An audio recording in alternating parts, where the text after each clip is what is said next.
보도록 하겠습니다. 히브리서 11장 3절부터 6절까지 말씀입니다.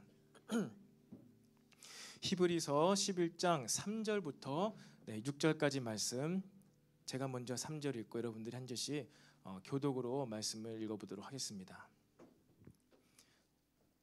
제가 먼저 3절 말씀을 읽겠습니다. 믿음으로 모든 세계가 하나님의 말씀으로 지어진 줄을 우리가 아나니 보이는 것은 나타난 것으로 말미암아 된 것이 아니니라.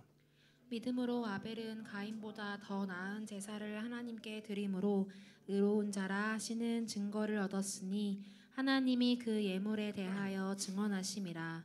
그가 죽었으나 그 믿음으로써 지금도 말하느니라. 믿음으로 에녹은 죽음을 보지 않고 옮겨졌으니 하나님이 그를 옮기심으로 다시 보이지 아니하였으니라.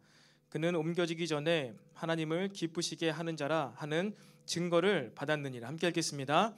믿음이 없이는 하나님을 기쁘시게 하지 못하나니 하나님께 나아가는 자는 반드시 그가 계신 것과 또한 그가 자기를 찾는 자들에게 상 주시는 이심을 믿어야 할지니라.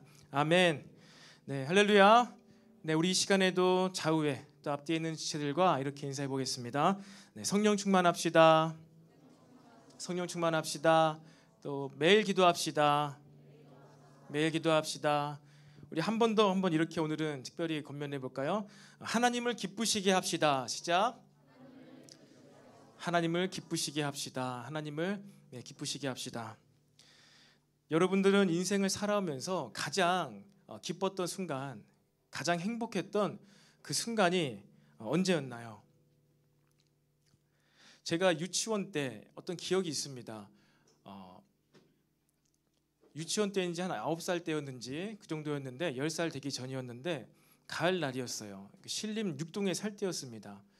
지금은 이제 재개발 지역으로 딱 이렇게 선택이 되어서 재개발을 앞두고 있지만 약간 그 산으로 올라가는 길 가운데 있는 그런 집에 살았는데, 그날은 이제 제가 학교를 가는 길에 가을 날에 날씨가 너무 좋아요. 상쾌해요.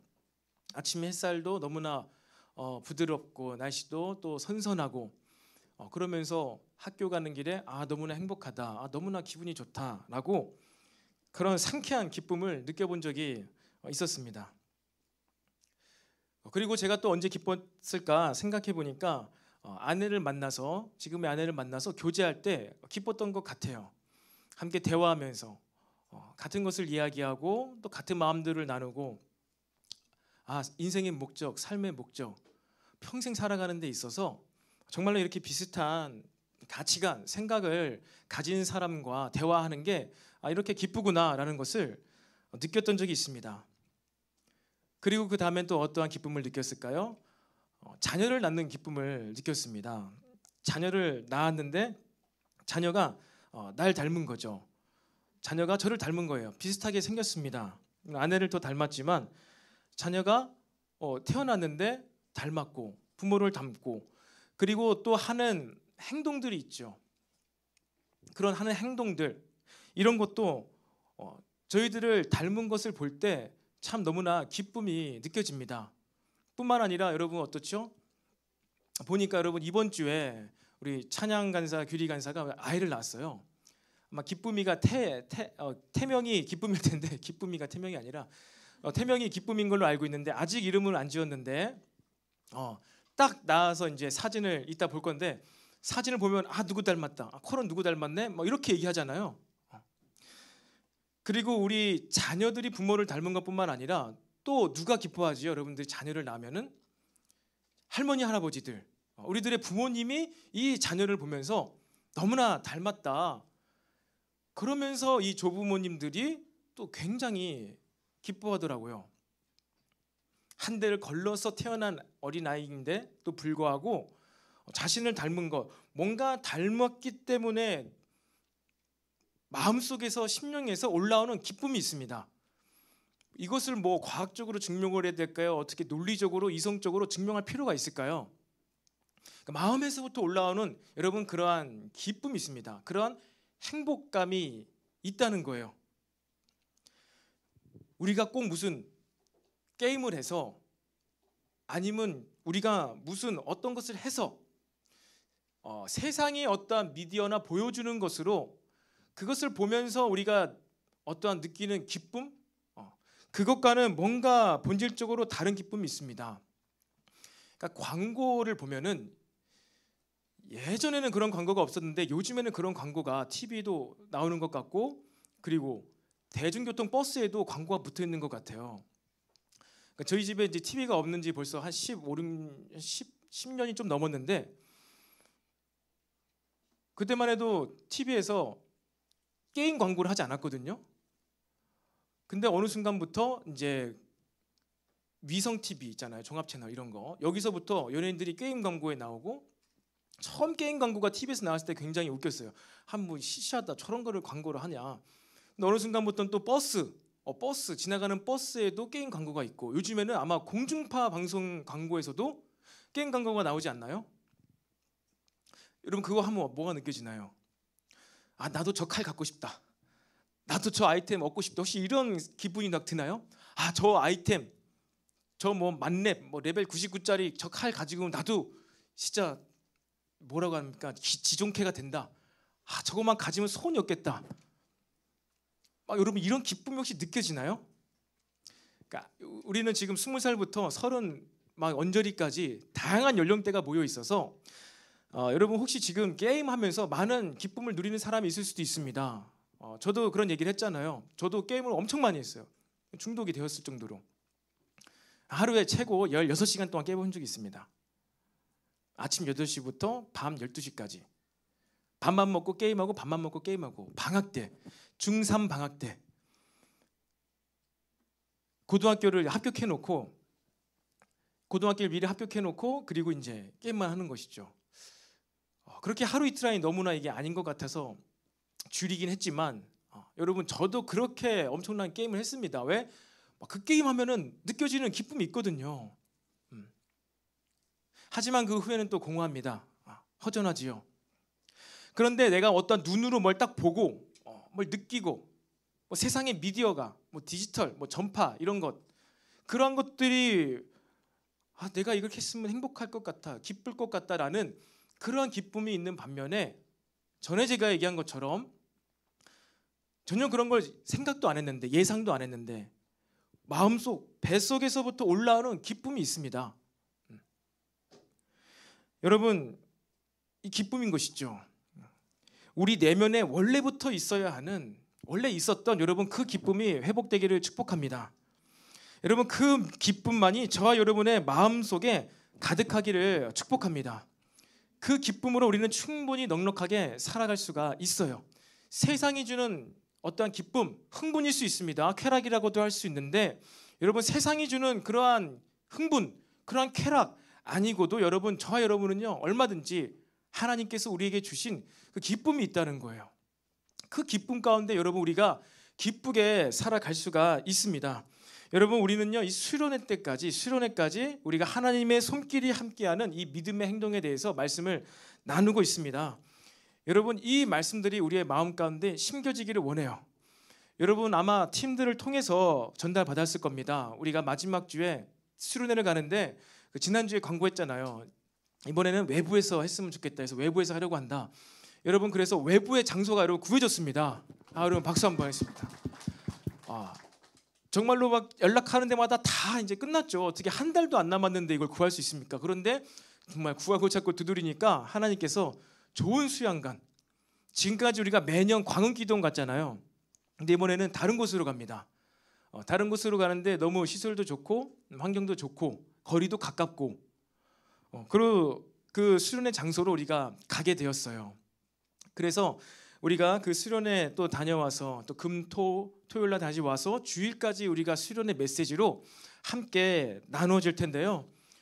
여러분 정말로 올 한 해, 우리 한 달 지났지만 올 한 해를 살아가면서 하나님의 손길이 함께하는, 그러니까 하나님의 임재가 있는 그곳에서 우리가 믿음의 행동을 하게 되기를 원합니다. 하나님이 계신 그곳에서 우리가 주님을 불러야 되는 거예요. 다윗의 자손 예수요, 바디메오가 예수님이 지나갈 때 부르짖었기 때문에 예수님의 기도 응답을 받을 수가 있었습니다. 여러분 하나님이 계신 곳, 임재하시는 곳, 그곳 가운데 우리가 하나님께 믿음을 드릴 수 있게 되기를 간절히 소망합니다.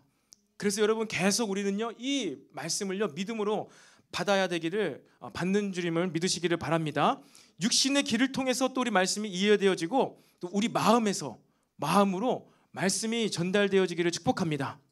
이성적으로 뿐만 아니라 마음으로 말씀이 전달되기를 원해요. 여러분 오늘 우리 말씀은요 믿음의 장이라고도 불리우는 히브리서 11장입니다. 히브리서 11장. 그 히브리서 11장 가운데 이제 초반의 본문입니다. 6절까지. 그리고 그 결론은 무엇이냐? 바로 6절의 오늘 말씀처럼 믿음이 없이는 하나님을 기쁘시게 하지 못하나니입니다. 믿음이 없이는 하나님을 기쁘시게 하지 못하나니. 여러분 저와 여러분에게 믿음이 없다면 하나님께서 주시는 선물적인 믿음, 페이스라고 할 수 있습니다. 그 페이스, 하나님이 나에게 부어주시는 예수님을 주라 시인하게 만드는 그 믿음이 부어졌을 때 이제 어떻게 하죠? 하나님께서는 나의 인생의 주인 되시고 왕이 되시고 가장 좋은 것을 주시는 하나님 아버지이시는구나 라는 것을 알게 되면은 어떻게 돼요? 우리의 행동이 달라져요. 그 행동이 바로 빌리브의 행동, 믿는 능동적으로 행하는 그 행동이 저와 여러분의 삶에 나타납니다. 그리고 그 믿음으로 어떻게 해요? 하나님을 기쁘시게 한다는 것입니다. 하나님께서 우리에게 믿음을 왜 주셨을까요? 그러면 우리에게 믿음을 주신 이유는 하나님의 기쁨을 위하여, 하나님을 기쁘시게 하기 위하여서 저와 여러분에게 믿음을 주셨다는 겁니다. 갑자기 새로운 걸 깨달으셨나요? 아니 나에게 믿음을 주셨어. 내가 믿음으로 골리앗을 때려잡고, 믿음으로 내가 오병이어 기적을 체험하고, 믿음으로 가나안 혼인잔치의 그 포도주, 물이 변한 포도주가 되는 사건을 경험하는, 내가 그러한 것을 바랬었는데 오늘 말씀해 보니까 어떻게 해요? 믿음, 하나님께서 나에게 믿음을 주셨는 것은 무엇이라고요? 하나님을 기쁘시게 하기 위해서. 이게 우리가 그렇게 생각해 왔던 믿음장, 히브리서 11장에서 말하고 있는 진리의 말씀입니다. 그렇다면 여러분, 하나님께서 기뻐하시는 것과 나는 무슨 상관이 있을까요? 여러분들은 하나님께서 기뻐하시는 것과 여러분이 어떠한 삶에서 관계가 있습니까? 하나님이 기쁜 것과 내 삶은 아무런 관계가 없을 것 같다. 그게 무슨 관계가 있는가? 여러분 말씀 몇 구절을요 우리가 한번 빠르게 보겠습니다. 우리 시편 69편 먼저 보면요 이런 말씀이 있어요. 보세요. 내가 노래로 하나님의 이름을 찬송하며 감사함으로 하나님을 위대하시다 하리니 이것이 곧 뿔과 굽이 있는 황소를 드림보다 어떻게 해요? 여호와를 더욱 기쁘시게 함이 될 것이라. 그리고 잠언 말씀에 사람의 행위가 여호와를 기쁘시게 하면 그 사람의 원수라도 그와 더불어 화목하게 하시느니라. 그리고 로마서 이로써 그리스도를 섬기는 자는 하나님을 기쁘시게 하며 사람에게도 칭찬을 받느니라. 고린도후서 이런 말씀도 있죠.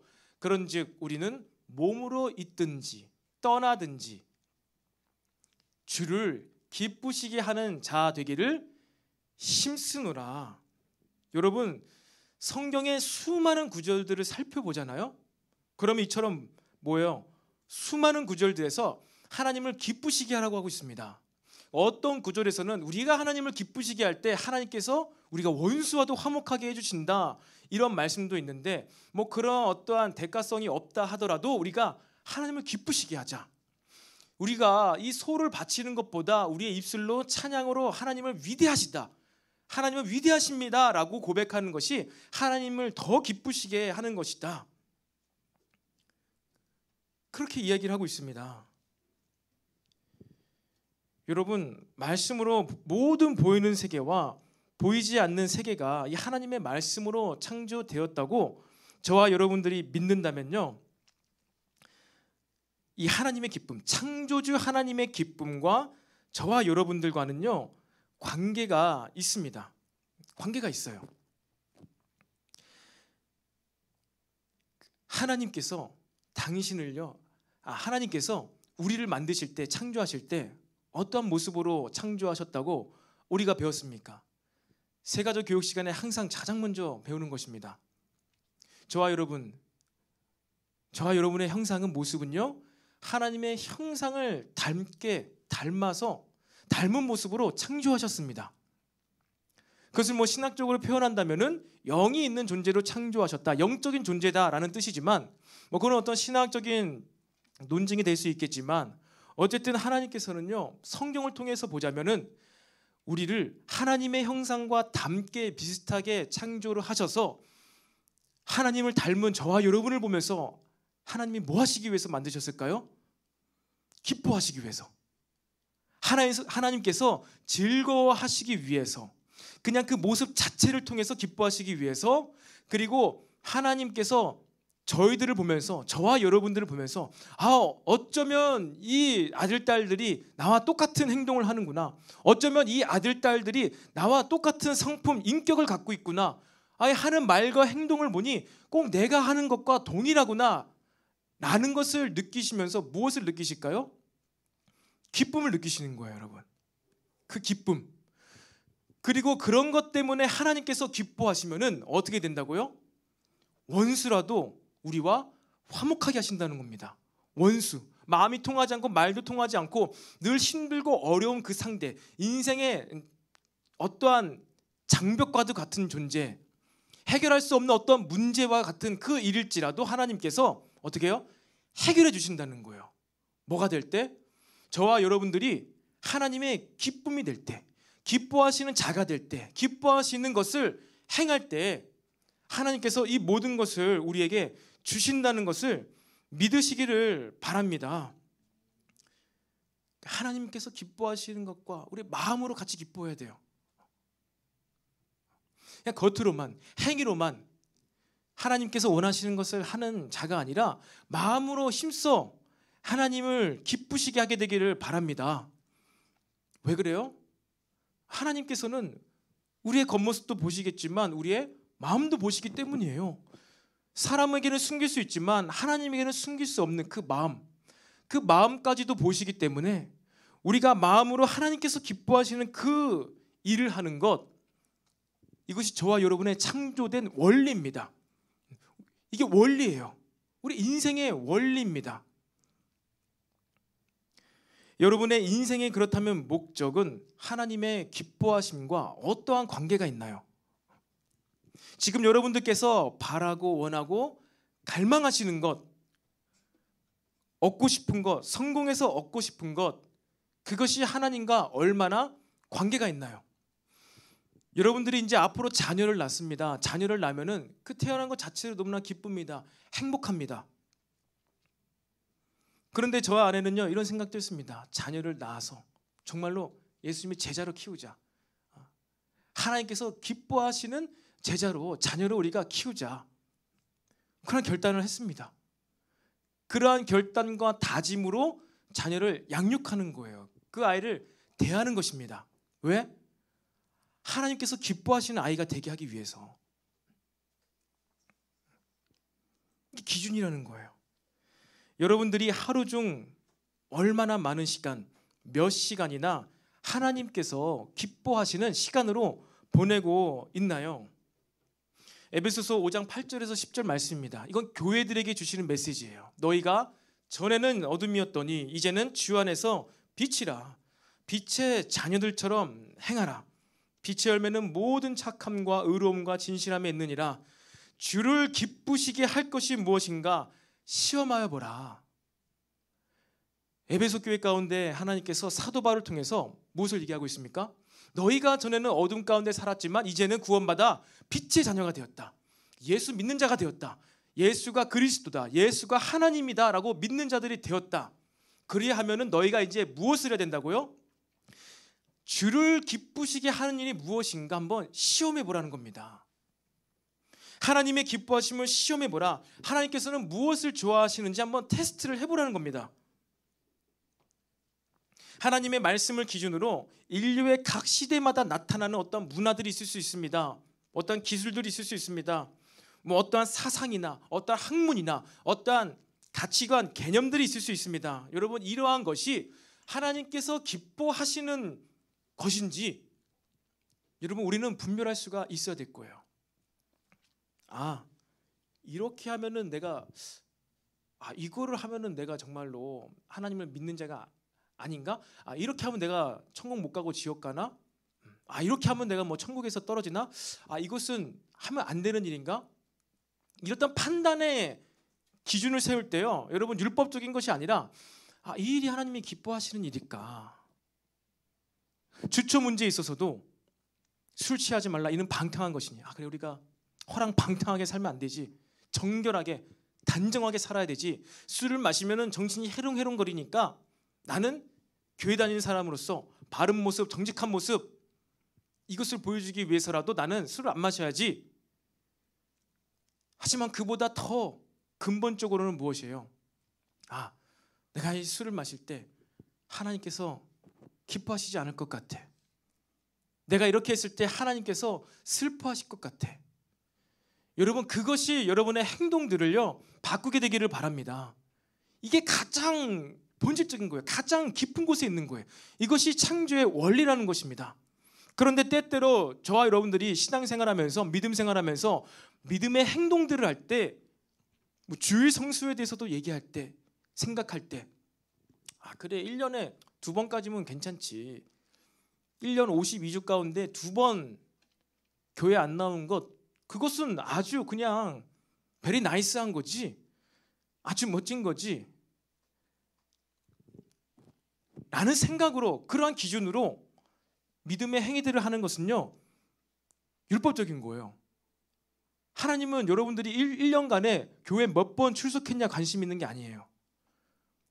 내가 교회를 왔어도 하나님을 기뻐하시게 하기 위해서, 하나님의 기쁨이 되기 위해서 내가 교회에 오는 것, 여러분, 그것이 하나님의 관심사라니까요. 내가 주일학교를 섬겨도, 내가 무엇을 해도 하나님의 기쁨을 위해서, 그리고 내가 하나님의 기쁨이 되기 위해서 그것을 할 때 하나님께서 저와 여러분을 받으시는 줄로 믿으시기를 바랍니다. 그래서 오늘의 말씀은 그건 거예요. 해보라는 거예요. 여러분들이 믿음의 행위들을 할 때, 내가 이거를 할 때 하나님께서 기뻐하실 것 같아. 이것은 하나님께서 기뻐하시지 않을 것 같아. 여러분, 그러한 것을 테스트를 해보라는 거예요. 지난 시간에 말씀 나눈 것처럼요, 부정한 짐승으로 상징되는 이방인들이 돌아왔죠. 이것이 하나님의 기쁨이 되었습니다. 하나님의 기쁨이 되었기 때문에 성령을 이방인들에게도 부어주신 거예요. 그런데 이게 유대인인 베드로에게는 도저히 용납이 되지 않고 납득이 되지 않고, 하나님은 이방 사람을 싫어하시잖아요. 구약의 율법 가운데 그렇게 기록하셨으니까 이방인들과 섞이지도 말라, 결혼하지도 말라, 그들의 문화와 풍습을 따르지도 말라, 그렇게 말씀을 하셨는데, 환상 가운데 베드로에게 보여주시면서 부정한 짐승을 먹어라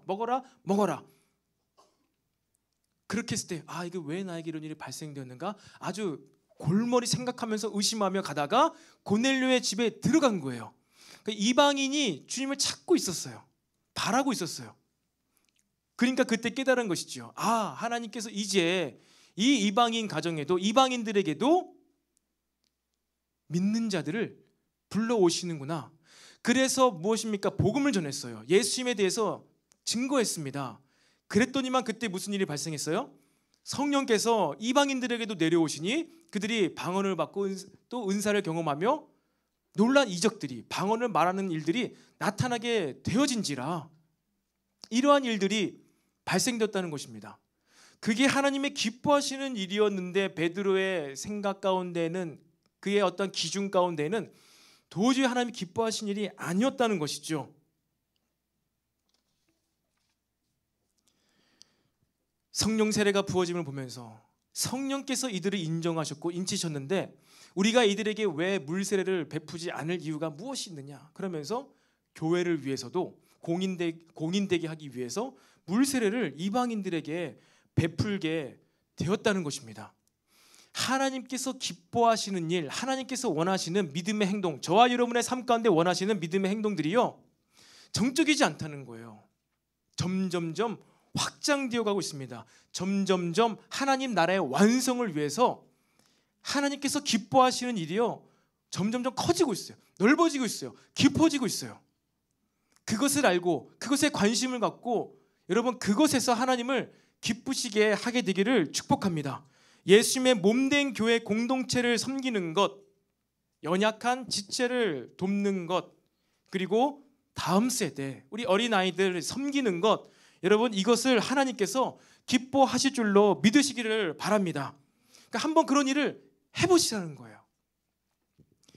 정말로 하나님께서 기뻐하시는 일이 무엇일까? 그것이 여러분의 신앙생활의 믿음의 행위의 기준이 되게 해보시기를 바랍니다. 이번 단기선교 사역을 통하여서 단기선교팀이 아마 그것을 경험하셨을 거예요.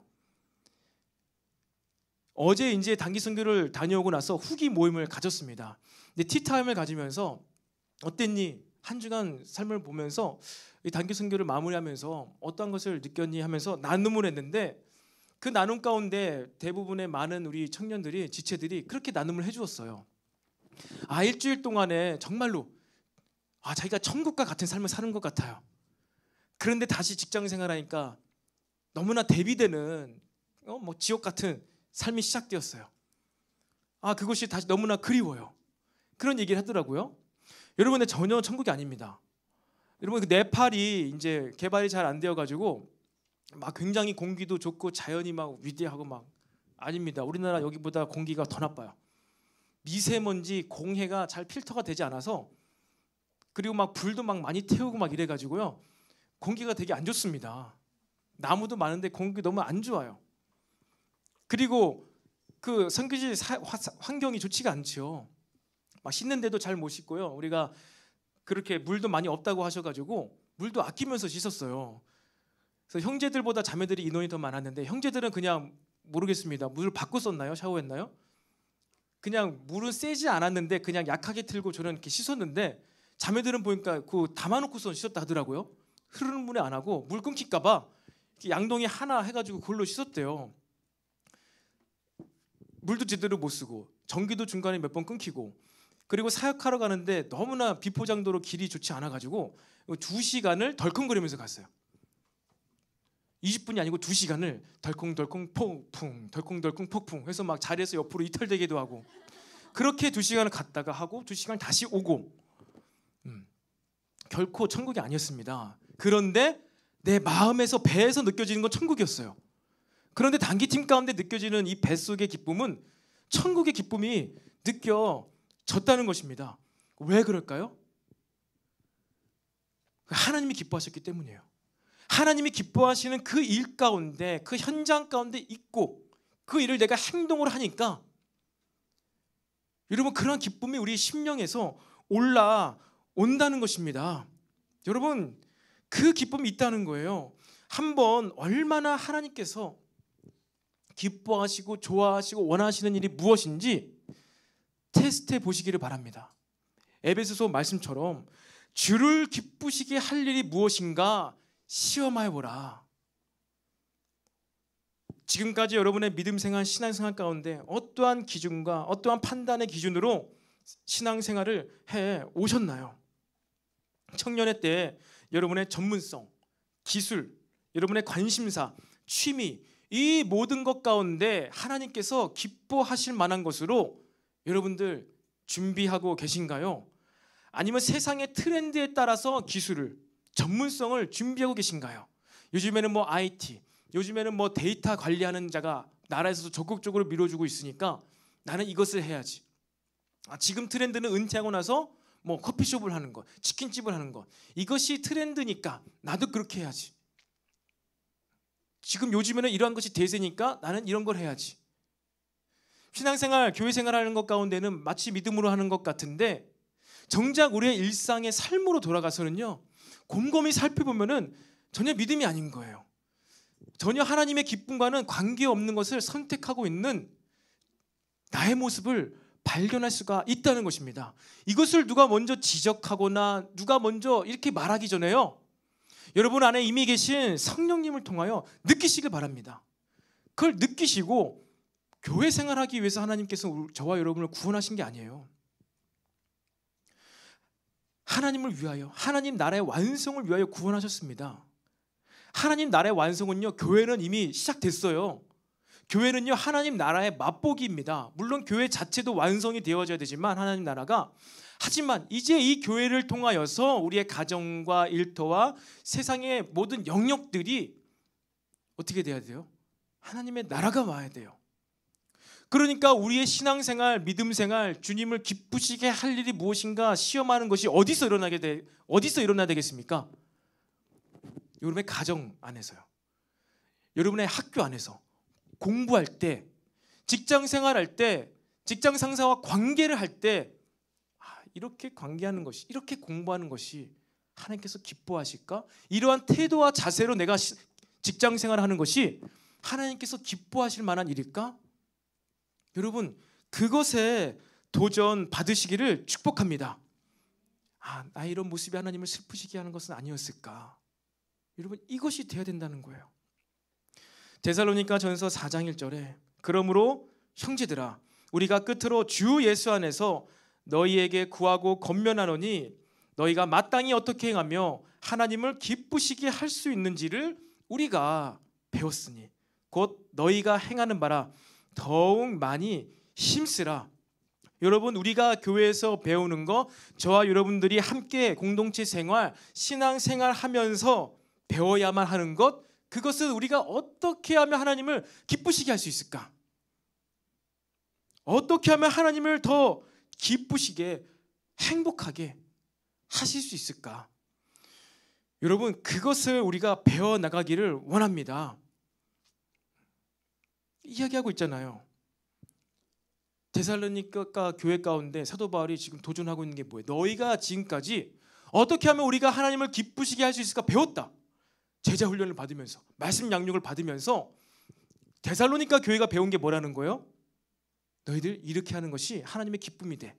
구약에는 이러한 방법으로 하나님께서 하나님의 뜻, 하나님의 기뻐하심을 받으셨는데, 사실은 이것을 위해서, 이것을 바라보시면서 구약에는 이러한 것들을 허락하셨어. 이러한 율법들, 제사들을 주셨어. 하지만 이러한 제사들 자체도 사실은 하나님께서 그 마음을 받기 위해서 이러한 제사를 주신 거야. 마음 없이 제사 드리는 그들을 향해서 예배하지 말라고, 성소로 나오지 말라고, 누가 저 성소 문을 닫으라고 구약의 말라기 선지자가 얘기했었잖아. 하나님께서는 사실은 원래는 애초부터 우리의 마음으로 주님을 믿고 따르며 주님을 찬양하기를 기뻐 받으셔. 이것을 사도 바울이 데살로니가 교회 교인들에게 가르쳤던 것입니다. 너희가 이런 것을 배우지 않았느냐? 너희가 지금 잘하고 있는데 더욱더 그것을 힘쓰라. 그것을 더욱더 힘쓰라. 무엇을요? 하나님께서 기뻐하시는 일이 무엇인지 너희가 배웠다. 이제 그것에 더 집중하여라. 이 데살로니가 교회 가운데 시한부 마지막 종말론 때문에 사람들이 일도 안 하고 나태하게, 일 안 하고 먹으려고 하는 사람들이 막 있었습니다. 그러니까 여러 가지 많은 사상이나 그 당시에도 여러 가지 많은 이슈들이 있었지만, 그런 모든 이슈 가운데 아니야, 종말의 때는 아버지만 아신데 아들도 모르신데 언제 올지 모르니까 열심히 해, 이게 아니라 너희들이 그 마지막 때 예수님께서 언제 다시 오실지 모르겠지만 하루하루, 오늘 하루라도 하나님의 기뻐하시는 삶이 되기 위해서 너희들이 무엇을 해야 되겠니? 그냥 계속 그렇게 일하지 않고 먹으면 되겠니? 놀고 먹고 마시면 되겠니? 열심히 땀을 흘려서 일해야지. 그것이 하나님께서 기뻐하시는 것이야. 이것을 사도 바울이 이야기했다는 것입니다. 여러분, 우리가 믿음의 행동을 할 때 하나님을 기쁘시게 하는 것이 무엇인지 고민하지 않고 그것을 생각하지 않는 것, 어찌 보면 우리 안에 있는 믿음이 약간 심해진 것일 수도 있습니다. 심해진 것일 수도 있어요. 한 1년 전쯤에 제가 한번 간증하지 않았습니까? 선교 훈련을 받기로 결단할 때 2018년도 여름에 결단을 했는데, 이때 선교 훈련을 받아야 될지, 아니 내년에 해야 될지, 아니면 나이 40이 돼서 40에서 해야 될지 때를 정하고 있는데 아니다, 지금이다, 이때다. 2018년도에 정하고 19년도에 훈련을 받자. 그렇게 하고 딱 결단하고 회사에서 나오며 돌아오는 길에 굉장히 하나님께서 기뻐하셨구나. 아, 이 선택을 기뻐하셨구나. 그것이 느껴졌었다고 나누지 않았습니까? 여러분, 우리 존재 자체가 하나님의 기쁨이 되는 것뿐만 아니라 이미 기뻐하시지만 우리의 그 믿음의 행동, 믿음의 삶을 통하여서 하나님께서 더 큰 기쁨을 누리게 되는 줄로 믿으시기를 바랍니다. 그리고 그 기쁨이 성령으로요, 저와 여러분의 배에서부터 뿜어져 나오는 거예요.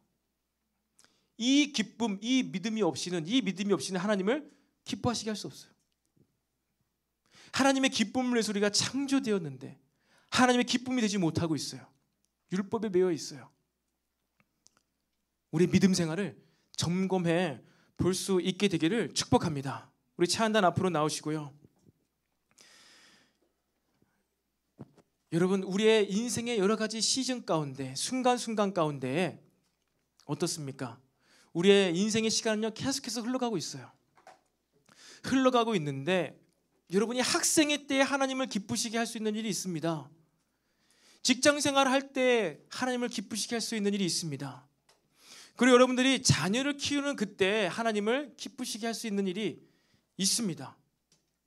모든 우리의 인생의 시즌 그때마다 하나님의 기쁨이 될 수 있는 그 일들이 있습니다.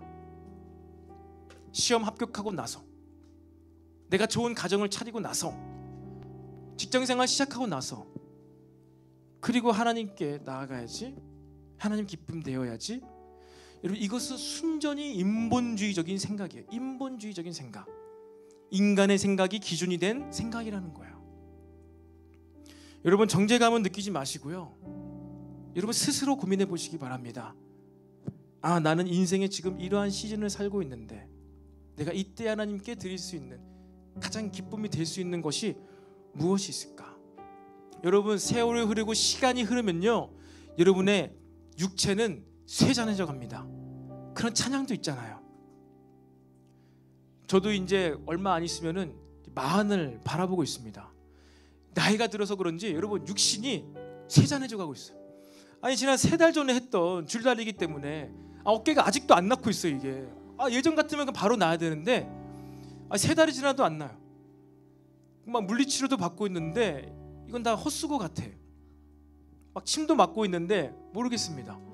이런 적이 없었어. 다친 것도 아니고 줄다리기를 잠시 했을 뿐인데 안 나. 혹시 줄다리기 해가지고 아직 어깨가 아픈 사람 계시나요? 청년들 가운데? 이제 다 회복되었죠? 그런데 이제 시간이 흐르고 육체가 쇠잔해지면요, 이렇게 되는 거예요. 회복이 더뎌. 여러분들 인생의 시간이 계속해서 지나가면요, 바뀌는 게 있단 말이에요. 변화되는 게 있단 말이에요. 하고 싶어도 하지 못하는 때가 온다는 거예요. 자녀를 또 낳으면은 이제 내가 아이들을 책임져야 되는 그때가 되면은 또 못하는 일이 있어요. 하지만 할 수 있는 일은 또 있지요. 하지만 그때는, 지금은, 청년의 때에는 하나님께 드릴 수 있는 그 헌신을 이 나중의 때에는 할 수가 없는 때가 온다는 것입니다. 하나님께 전적으로 헌신해서 돌파 기도 가운데 예배하며 마음껏 기도하며 정말로 철회하며 밤을 새워가며 기도하고 온전히 예배에만 집중할 수 있는 그러한 여건이요, 여러분 청년의 때밖에 없습니다. 고등학생 때는 공부해야 되잖아요. 부모님이 눈에 불을 켜고 지켜보고 계시잖아요. 신앙생활에도 얼마나 제한이 많이 있습니까? 할 수 있는데 그냥 분위기가 그래. 고등학교 때까지는 그냥 공부를 해야 되니까, 수능은 잘 봐야 되니까. 그래도 청년 되면 좀 자유로워지잖아요. 자율성이 더 높아지잖아요. 그러니까 청년의 때는 정말로 어마어마하게 그렇게 하나님께서 기뻐하신 일이 무엇인지 이것도 해보고 저것도 해보고 마음껏 해볼 수 있는 때가 청년의 시기입니다.